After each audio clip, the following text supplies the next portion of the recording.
As Meghalaya once again finds itself near the bottom of India's performance grading index, the recurring question remains, why does Meghalaya continue to perform poorly in education ranking despite launching multiple reforms and initiatives?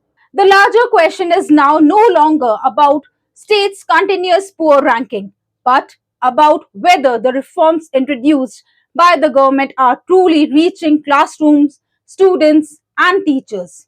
Going by the performance, one can infer that these initiatives are mere policy announcements with limited ground impact.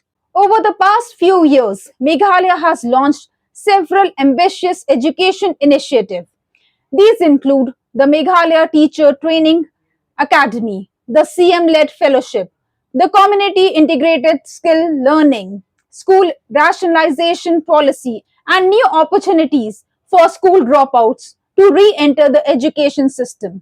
On paper, these reforms appear transformative, but the PGI score continues to remain weak.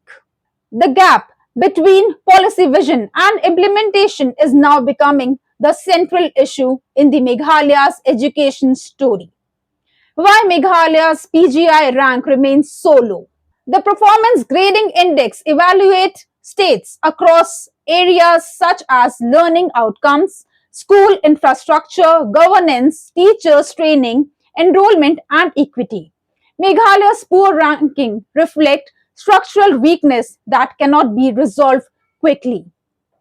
One of the biggest problems in learning outcomes. Many students in government school continue to struggle with foundational literacy and numeracy.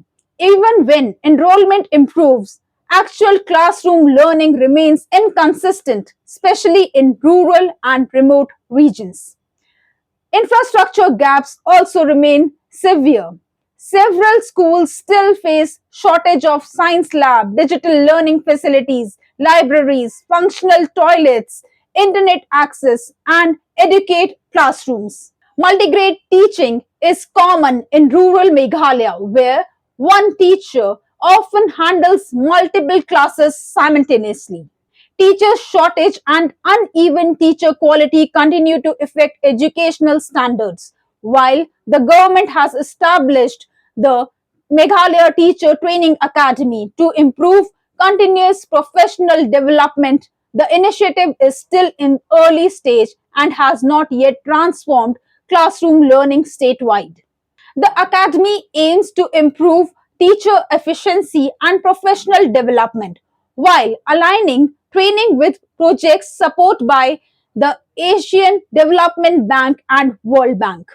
However, many experts believe that training programs cannot alone improve outcomes unless teachers receive consistent monitoring, modern teaching resources, and stronger support at school level. Another major factor, the low PGI score, is administrative complexity. Meghalaya's difficult terrain, scattered population, and remote villages make monitoring schools far more challenging than many other states. Delivering quality education uniformly across the Hill District remains major logistic challenge. But is the government doing enough? The criticism against the government is not that it has done nothing. In fact, Meghalaya has introduced more educational reforms in recent years than any other northeastern state. The real concern is whether these reforms are producing measurable outcome quickly enough. The government has taken difficult administrative decisions, including rationalization of schools. According to reform data, over 3,000 schools are removed or merged under the rationalization exercise to improve resource utilization. The policy aimed to address extremely low enrollment in school, duplicate institution operating nearby, and inefficient distribution of resources. After rationalization, the number of schools reportedly reduced from over 14,500 to 11,443. Many say that this was necessary to concentrate teacher and infrastructure in fewer but stronger schools. Critics, however, argue that school merger may increase travel burden for many children in remote areas and potentially worsen dropout rate if transportation is not improved. The government has also attempted to strengthen leadership and governance through CM-led fellowship program. The fellowship places professionals across Meghalaya's district to support the implementation, planning and monitoring of reforms. While innovative, the program remains relatively small in scale, with only limited number of fellows across the district. Its impact may not yet be large enough to significantly influence statewide educational indication. Another reform focuses on reintegrating school dropout into education system. Meghalaya has opened opportunities for private candidates and non-traditional learners to complete SSLC examination through open board style pathway. The initiative is socially important because Meghalaya faces high dropout rate in several regions. The state has also seen substantial improvement in SSLC from 53 pass percentage in 2015. Meghalaya has recorded 97% this year. Therefore, the issue may not simply be that government is not doing enough. Rather, the reforms are still struggling against long-standing systematic problems that require years of sustained implementation. There are initiatives that struggled due to lack of practical implementation. One of the most discussed initiatives in Meghalaya has been STEM-related school transport initiative aimed at reducing congestion during the school hours and improving student mobility. The intention behind the initiative was strong to streamline transportation, reduce traffic, chaos around the school, and create more efficient school environment. However, the program struggled because it focused more on logistic management than on actual STEM learning outcomes. While transportation reforms may improve attendance and accessibility, they do not automatically improve science, maths, or technology education standards.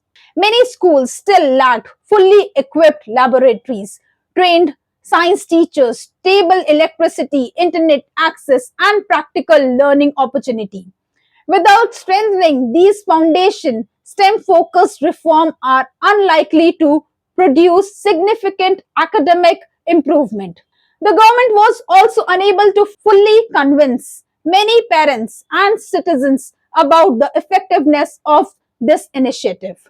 Traffic congestion around the school continues to remain a major issue, and several concerns raised by parents regarding the safety, accessibility, and implementation remains unanswered.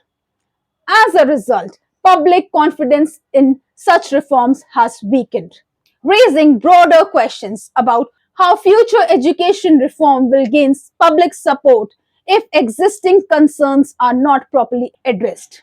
There also remain a clear gap between policy design and classroom execution. Students may hear about digital education and innovation, but classrooms often continue to rely on outdated teaching methods and limited hands-on learning.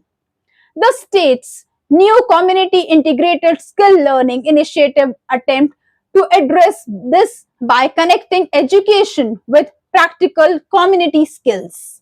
The CISL program introduces family trades, sports, arts, entrepreneurship, agriculture, and practical skills into school education.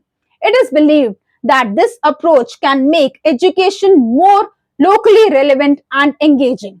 However, unless core academic quality improves alongside skill learning, Meghalaya may continue to struggle in national academic performance indicator like PGI. Now, what can be the way ahead? If Meghalaya wants to improve its PGI ranking meaningfully, reforms must move beyond announcement and translate into measurable classroom outcomes. The first priority should be foundation learning. Reading, writing, and mathematics at primary level must become the center of reform. Without strong foundation skills, later reforms cannot be succeeded. Teacher quality must improve continuously. The MTTA has potential, but training should become practical, classroom focused, and regularly evaluated through improvement in student performance. Third, investment in rural infrastructure remain essential. Digital classrooms, science laboratories, internet connectivity, transportation, access, and functional school buildings must expand across remote districts. Fourth, Meghalaya must improve monitoring account and accountability. Policies often fail because implementation weakens at the district and school level. Better data tracking, regular inspections, and transparent performance evaluation are necessary.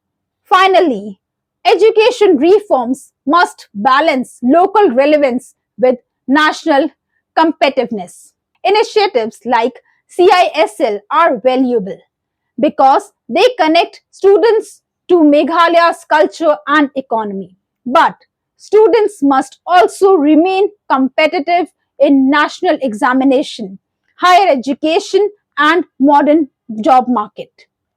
Meghalaya's education story is more complex than a single PGI ranking suggests.